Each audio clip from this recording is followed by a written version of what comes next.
Hello, everybody. Dr. Rick Wallace dropping in on you. Hope everybody is having a very good week to this point.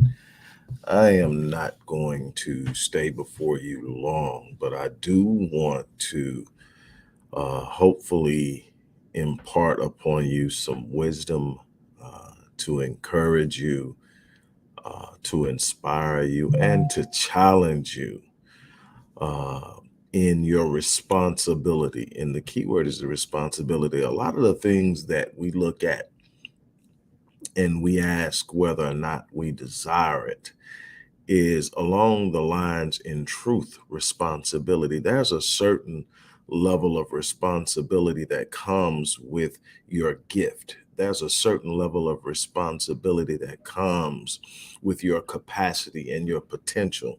It is not really truly whether or not it's something you want. It's something that you are responsible for. You have a certain level of responsibility to the Creator to live life at the fullness of your design, to express yourself in the fullness of your potency and the fullness of your potential. You have a responsibility to step out in life and go after it all and leave it all out on the field. You have a responsibility that when people look at you, they see a reflection of God and the Creator and the divine nature that's flowing through and coursing through your veins. You have a responsibility to stand up and move out of dark places and in situations that you may have found yourself into, you may have been born into, you may have been pushed into, or maybe you made mistakes and you ended up there. You have a responsibility. And I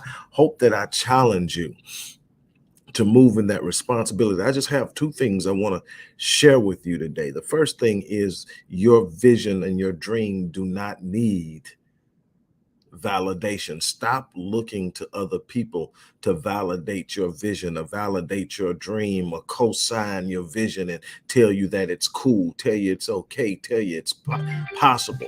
You don't need anybody to tell you it's possible. If you can conceive it in your mind, that's God's evidence that it's possible. If God has given you the capacity to conceive it, then it would be cruel for you not to be able to achieve it. So the very nature of God says that if you can think it, you can have it, but you're going to have to work for it. You're going to have to fight for it. You're going to have to develop and become in order to get it. So the first thing I want to share with you today is simply this. Your dream does not need validation. Your vision does not need validation.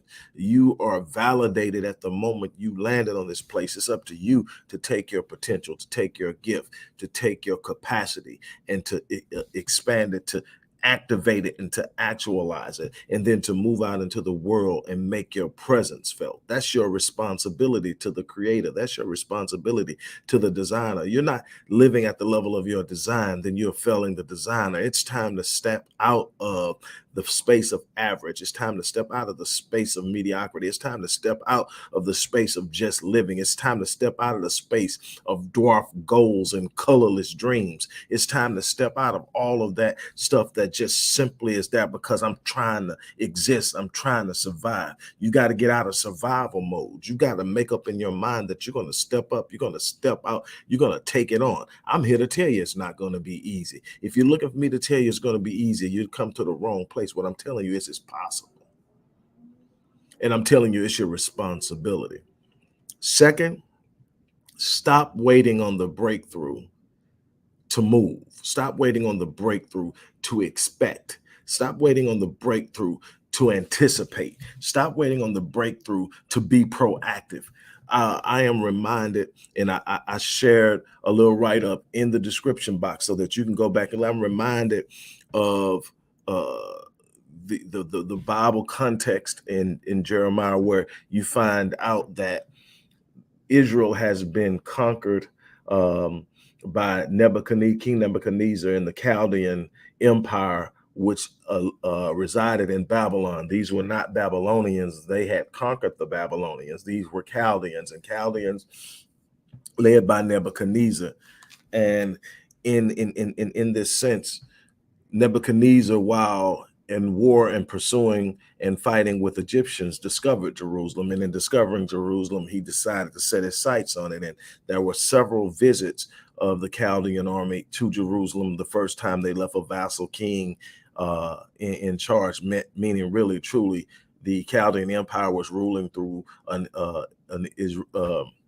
Israelite king, but the ruling was truly Chaldean. Well, anyway, on the third visit, they just took everybody and took them back to Babylon. And while they were in captivity in Babylon, they were exiles from their own land, and they had started to give up hope, and they had started to feel like there was no end. They had started to lose the passion, and the fire had started to leave their eyes. And God sent Jeremiah to them, and he told them to build houses and live in them, to take wives, husbands, for men to take wives, and to give their daughters to husbands, and for and to bring wives to their sons, and to grow gardens and eat of the land, and to be fruitful and to multiply and not decrease. And what God was saying is, stop waiting on the breakthrough. I know you want out of here.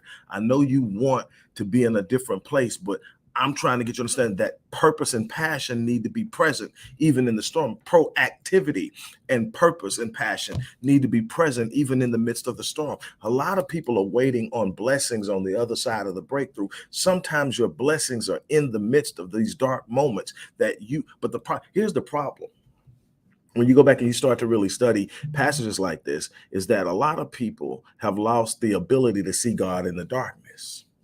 See, centuries before this happened, Solomon had stood before the people and said that God dwells in the darkness. Even the dense and thick darkness does God dwell. In other words, there's no place that you're going to be. There's nothing that you're going to go through. There's no heart of a moment that you're going to enter into that God is not already present. God doesn't vacate darkness. While God is light and while God operates, God does not vacate darkness. He says, I occupy the darkness. So even in the darkest of moments, God dwells. And if God dwells in the darkness, then there's something there in the darkness with you. So you're never alone. But there's also something there in the darkness for you. And a lot of times we're so worried about getting to the other side. We're so worried about getting out of the storm. We're so worried about getting through the breakthrough that we miss the blessing inside of the storm, and we leave ill prepared and not ready. Something my grandfather taught me, that I'm going to be done here today. Something that my grandfather taught me, and I've shared this with you many times before. For those of you who haven't been following me for long, this is going to be new to you. Some of you, this is going to be revisiting one of the most powerful lessons I've ever learned in my life. My grandfather taught me so many, but at the age of 17, he told me, sit down, I'm going to share something with you. He said that, I taught you much, but if you can get this one thing, it will change your life forever. It will be transformative. Not in those words, but that's what he was saying to me. Let me tell you what he told me. He said, son, in this life, you're going to be in one of three places. You're either going to be going into a storm, in a storm, or coming out of a storm. He said, that's life. Don't ever become disenfranchised because it seems like every time you start to get your footing, here comes another storm. Storms are a part of the process. And process always precedes promise. He says, let me tell you something. When you first land in the storm, your first inclination or your first thought is to determine how did you get there? Who pushed you? Who did it to you? He said, don't waste your time. 90% of the time it's something you did, something you said, a thought you made, a decision you made, somebody you allowed into your life. Look at it, learn from it, keep it moving. He said, your biggest responsibility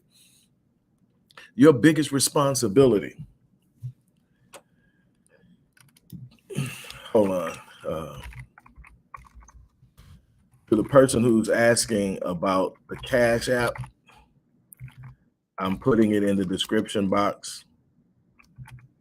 It's $ the Odyssey Project 21. Each word is capitalized, but I've shared it in the description box. So you should see it. Look, He says, your biggest responsibility when you're in the storm isn't to be worrying about how you got there. Your biggest responsibility in the storm, son, is to come out of the storm a better man than you went in. Let me break that down. Let me take it back to you. He said, your biggest responsibility is to come out a better man. In other words, he was saying, let the storm shape you.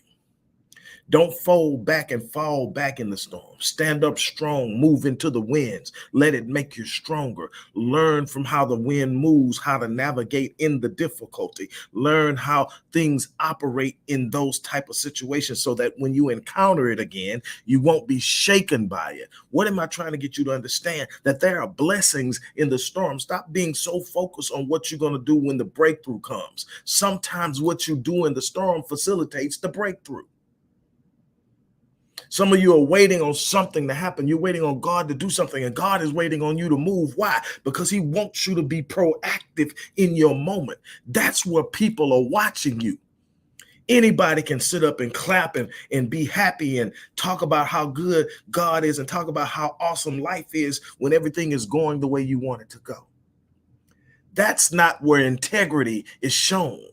That's not where character is expressed. Integrity is observed when you're in the darkest moment and everybody around you is expecting you to fold and you stand tall. When everybody's expecting you to diminish and you expand. When everybody's expecting you to just give up and you walk through. That's where character is not only developed, but expressed. You got to understand that there's a reason in there. I tell people sometimes when they're looking and they say, I just can't seem to get through. I say, sometimes you're waiting on God to deliver you from the very place that the blessing resides. Sometimes when you look at it and you can't seem like you can get out of something, that may be a sign that your shine is coming in the midst of the darkness. See, everybody's waiting to get on the other side. You better learn how to move in the darkness, to thrive in the darkness. Because let me tell you something, when you learn how to thrive in the darkness, when you learn how to move in difficult moments, when you learn how to stand up and move in the times that most people are falling, things stop shaking ground. I tell people all the time, how is it that you've always got the same mindset? How is it that no matter what's going on in your life, you've got the same mentality? You've got the same smile on your face. You got the same walk in the same stride in your gait. It's this thing you got, you move. How is it that you keep that? It's because nothing that I can encounter shakes ground with me. I've been to the depths of dark places. Everything that I thought I feared, I faced and I had to conquer. And so now I'm in this space where I understand that in the midst of the darkest moments is when I get to shine the brightest. Why? Somebody's looking at me to see how I respond.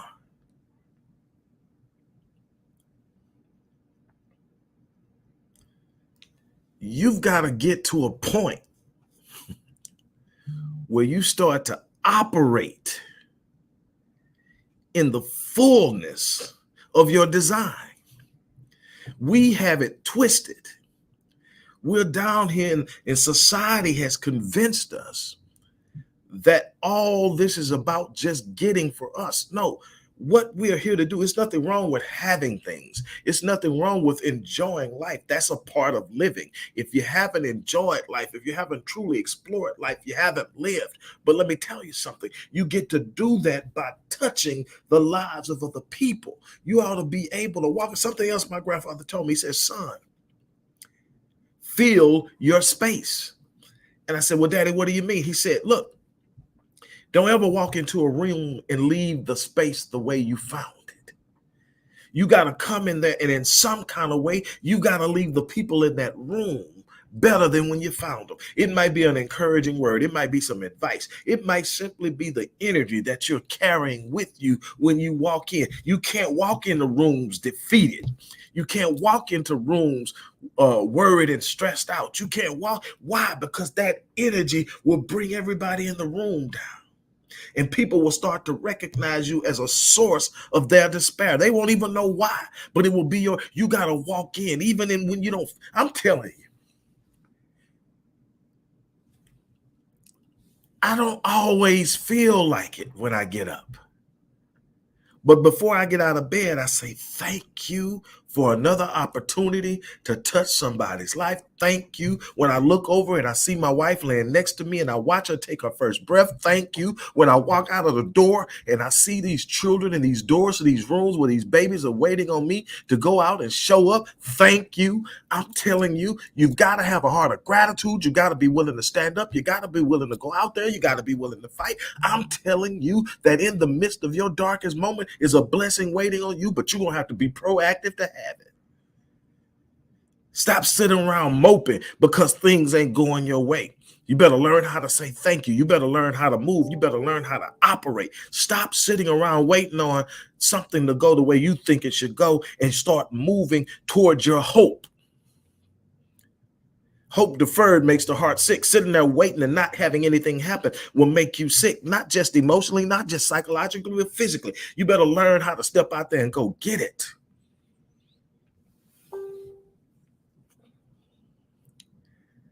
Your breakthrough is waiting. But in the meantime, you need to show up in the midst of the storm. You need to show up in the midst of the storm.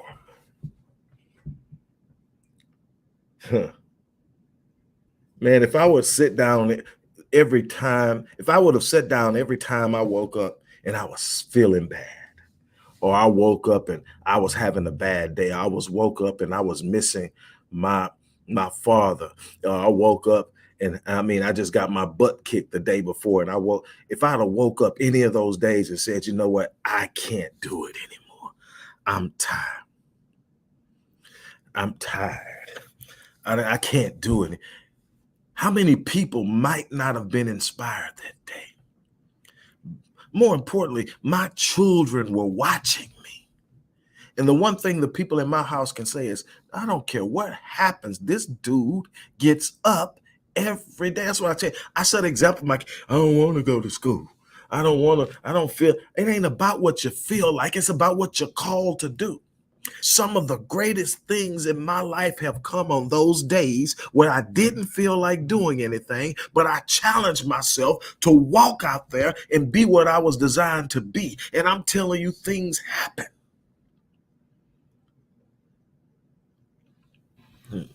Jeremiah said, build houses and live in them. No, you're not in your own land right now. You're on somebody else's land and under somebody else's dominion, but build houses anyway. Don't stop loving one another. Man, get you a wife. Parents, get your daughter a husband. Moms, get your son a wife. Multiply and expand. Do not decrease in the moment of your struggle. God was sitting up saying, in the moment of your struggle, you have the capacity to expand. I know this isn't the law of attraction psychology thing that you get a lot with me in my background, but you got to understand, this is where I started in teaching people how to walk in the fullness, to move beyond the idea of religion and see something exceptional and extraordinary, to see something. To Miss Lady, thank you. It came through. Thank you so much. God bless you. This is what I'm gonna do. Something real simple, real simple. Then I'm gonna let you go. And I've kept you longer than I planned to. This is something real simple. No matter who you are, this is something I do every day. Every day. I said I'm gonna go somewhere and fill my space today. And so I'm gonna challenge everybody that watches this. Go out and fill your space. What does that mean? Find somebody to touch. It might not be anything but sitting up and saying, hey, God bless you. Passing by somebody in the grocery store and say, hey, God loves you. Passing by someone and say, hey, I don't know what you're going through, but you're about to come up. You're about to come out. Just walking by. Stop by the person at the light that you normally pass by and say, oh my God, here they come. Give them $1 and tell them God bless you. Or better yet, tell them to meet you at the Whataburger or the McDonald's or whatever's closest by. Walk them in and sit up. And one of the most beautiful things I have seen in the past couple of weeks is a brother filling his space. There was a brother standing outside of Whataburger, and I was planning on giving him something when I came back out. But there was a brother that had already come in when I got there, and this guy had got $1 from somebody. He was coming. He was just trying to get some drink. He said, "Hey man, how's it going?" He started talking to him. He let him know he was being seen, that he wasn't invisible, that he mattered. And he said, hey, man, you hungry? He said, yeah. He said, get what you want. And then he started talking to him about it. And he said, get what you want, man. Don't worry about it. He said, man, I'll tell you what do you like? And he ordered for him and he spent time with him. Then he sat down and ate with him. You don't know what that did for that man, but what I'm telling you is he filled his space for that moment. He's blessed. His children are going to be blessed. His house is blessed because he's coming home with the right energy. And that person that he helped is better. How well he'll do after that, nobody knows, but your job is to just touch them when you're there. That's my challenge to you. And on that note, I'm gonna get ready to get out of here. Look, for anybody that's looking to work with me at the Visionetics Institute in a one-on-one capacity, I know that a lot of my stuff is pretty pricey. And so I try every now and then to do things. I create programs for people who may find my flagship programs outside of their budget. Nothing wrong with that. But I have a program that's called the 30-Day Holistic Transformation. No matter where you're at, no matter what you're going through, there's a new elevated level at which you can experience life. This program is designed for that. The link is in the description box. If you want to work with me on a one-on-one capacity over the next 30 days to literally map out a plan for you to elevate your position in this life, to fulfill your purpose, to explore your potential, to actualize it and to activate it, click that link. Let's make something happen. Regardless to whether you do or not, don't you leave this day without touching somebody. That's my challenge to you. As I always say, I live my life on full so that when I die on E. That's my challenge to you. God bless.